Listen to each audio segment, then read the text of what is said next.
सभी का हमारी आज की इस वीडियो में। ये कहानी है दोस्तों जर्मनी के नामी गैंगस्टर कार्लोस लेहदर की। 1949 में जन्मे कार्लोस लेहदर के पिता एक इंजीनियर थे और उसकी माँ हाउसवाइफ थी। कार्लोस के 3 भाई भी थे। अच्छी फैमिली से बिलोंग करने के बावजूद लेहदर बुरी संगत में पड़ जाता है और यहीं से वो अपराध की दुनिया में अपना पहला कदम रखता है। लेहदर ने कार्स को चोरी करना और उन्हें बेचना शुरू कर दिया। इसके साथ ही वो अमेरिका और कनाडा के बीच चोरी की कार्स की तस्करी भी शुरू कर देता है। लेकिन उसका ये धंधा ज्यादा दिनों तक नहीं चलता है और वो पुलिस की गिरफ्त में आ जाता है। जेल में अपनी सजा काटते समय वो डिसाइड करता है कि अब वो कार की तस्करी नहीं बल्कि कोकेन के बढ़ते बाजार का लाभ उठाएगा। और वहीं जेल में वो जैंग नाम के एक लड़के को अपना पार्टनर बना लेता है। जेल में रहते हुए लेदर ने कोकेन बिजनेस के बारे में ज्यादा से ज्यादा जानकारी प्राप्त कर ली जो उसके लिए उपयोगी हो सकती है। इसके साथ ही वो मनी लॉन्ड्रिंग और तस्करी के बारे में भी इंफॉर्मेशन निकालता था।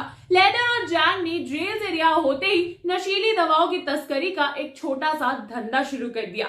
इसके लिए उन्होंने 2 अमेरिकन लड़कियों को हायर किया जो उनके लिए कोकेन को एक जगह से दूसरी जगह ट्रांसफर करती थी।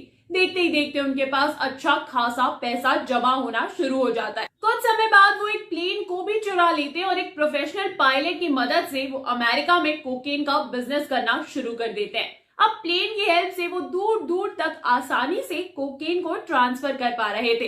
इससे उन्हें फाइनेंशियल प्रॉफिट तो हो ही रहा था, साथ ही उनका कोलंबियन सप्लायर्स के साथ ट्रस्ट भी बन रहा था और अब अमेरिका में उनके कोकेन बिजनेस को लेकर अच्छा खासा नाम हो गया था। 1970 के दशक में Los Angeles, Las Vegas, New York, Miami जैसे और भी कई शहरों के लोग ड्रग्स को एक नेसेसिटी की तरह लेने लगे थे और इसलिए कोकेन की मांग और भी बढ़ गई थी।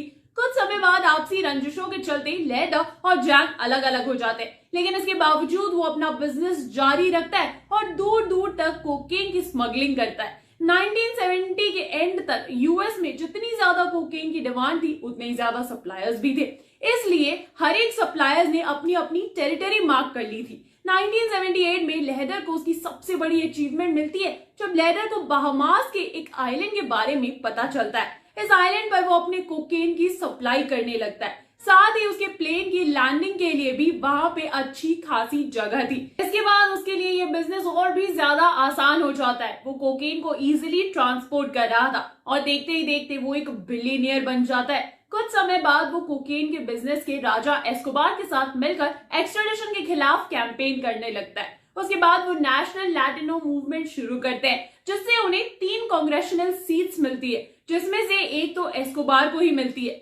लेकिन 1984 में कोलंबिया के जस्टिस मिनिस्टर की हत्या हो जाती है और ये हत्या एस्कोबार के ही एक आदमी के हाथों होती है, जिसके बाद एस्कोबार को कांग्रेस से हटाने की बातें शुरू हो जाती है, जिससे कि एस्कोबार का प्रेसिडेंट बनने का सपना भी टूट जाता है। साथ ही इस घटना से अब कोकेन के बिजनेस पर भी असर पड़ने वाला था। कोलंबिया के प्रेसिडेंट ने एक्सट्राडिशन के लिए हर एक इंडिविजुअल की लिस्ट मंगाई थी और जिसमें लेदर का नाम भी शुमार होता है। सरकार लेदर के सभी बैंक अकाउंट्स को सील कर लेती है और वो बिलियनियर से सीधा आ जाता है बैंकरप्ट वाली लिस्ट में। जी हाँ दोस्तों, पुलिस से बचने के लिए लेदर जंगलों में छुप जाता है जहां उसकी खाने पीने की व्यवस्था एस्कोबार ही कराता है। लेकिन लेदर को वहां कुछ हेल्थ इश्यूज होते हैं, जिसके बाद मेडिकल हेल्प के लिए एस्कोबार उसे वापस बुला लेता है। कोलंबिया में लेदर का इलाज चलता है, लेकिन पुलिस को इस बारे में पता चल जाता है और वो उसे अरेस्ट कर लेती है, जिसके बाद उसके ऊपर केसेस चलने लगते हैं। लेदर को उम्र कैद की सजा हो जाती है, लेकिन 1992 में उसकी सजा 55 साल की कैद की हो जाती है,